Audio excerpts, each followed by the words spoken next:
Hello, hey, sweet people. Welcome to another episode of Inglês no Rádio. My name is Foster.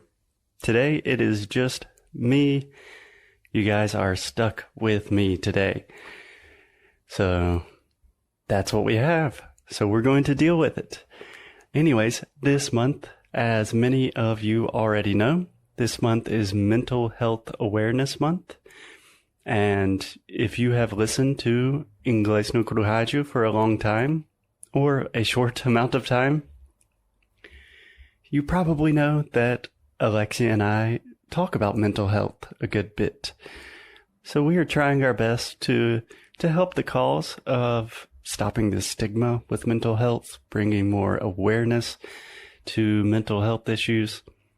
And the only way we really know how to do that is talking about our own struggles and our own battles with mental health. So in the last episode that we did about mental health, I talked about anxiety, and Alexia asked me some relatively general questions about anxiety. I talked about my own experience, and today I wanted to talk about some resources, or more simply, some things that have helped me on my own journey with anxiety. And again, I have to say, I am not a doctor. I am not a medical professional. I am simply a podcaster who gets very anxious, like many of us do. So I'm not a doctor, but I have struggled with anxiety for like at least a decade. So I think I have some things that maybe will be useful to other people. Anyways, when I think about resources to help with anxiety, I have this idea of the good list. So this is just kind of a list of things that I know in general are good for me. So if I'm having a bad day, I can kind of think of this list and think, have I done these things? Do I need to do something more? Or if I'm feeling very anxious and I'm feeling like, oh no, maybe I'm going to have a panic attack, I can look at this list and think, what can help in this moment right now? And it's super, super simple, but I think the basic idea, the framework is really useful. It's very helpful, at least for me. So anyway, here we go. This is my good list. These are just activities that I find very useful. Naturally, everyone's good list will look much different, but I think you will get the idea. So my good list, number one, these are not in order, but number one is physical activity. So at least in my case, I find that when I'm feeling anxious, when I'm feeling depressed, my normal tendency is not to move my body. My normal tendency is to sit inside in front of the computer being anxious. And naturally, that does not help. So if you can change your physical state, that kind of helps your mental state as well. So this doesn't have to be very intense. You don't have to run a marathon. But for example, most of my physical activity nowadays is either walking. So walking our dog, walking with Buddy, which is excellent because Buddy is a very athletic dog. He's walking very fast. I get to go outside. I'm breathing fresh air. I'm seeing other people. And also I'm doing a lot of yoga and Pilates, which is something I just started recently because of back pain. But almost every time, 99% of the time, after I complete some physical activity, my mental and emotional state is automatically better. After exercising or going outside and doing something, I never think, I wish I did not do that. Now I feel worse.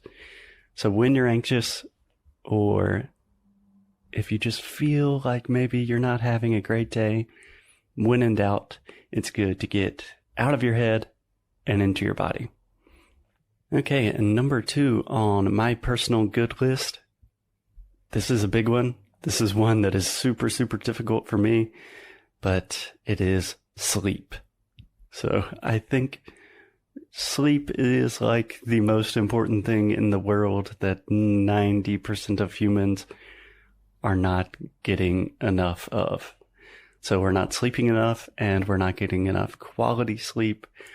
We're simply not taking sleep as seriously as we should. We sleep for like 30-40% of our lives. And this is a really difficult one, especially for people with anxiety, because most people with anxiety probably suffer from insomnia as well. So I don't have any perfect answers, but a few things that have really helped me with my sleeping habits. Number 1 is reading before bed specifically. So in the past, I was almost always on my phone or listening to podcasts or something like that. But when I started reading, it just gave my body and my mind time to kind of decompress and relax. And reading is fun. It's good for you. Another thing that is a relatively recent addition to my good list is meditation. So I've been trying to meditate for like 4 or 5 years, pretty unsuccessfully, but I finally kind of figured out how to meditate, or at least I'm enjoying meditation more. Currently, I'm using an app called 10% Happier. We've talked about the book 10% Happier before, and they have a meditation app, which I think is absolutely fantastic. So even if you are not like a Buddhist or like a serious meditator, meditation is just a really good thing to give your mind, your body, and soul a little break. There's so much noise and life is so busy. So it's good to take a little break sometimes. So I think that's point number 2. Really focus on sleep.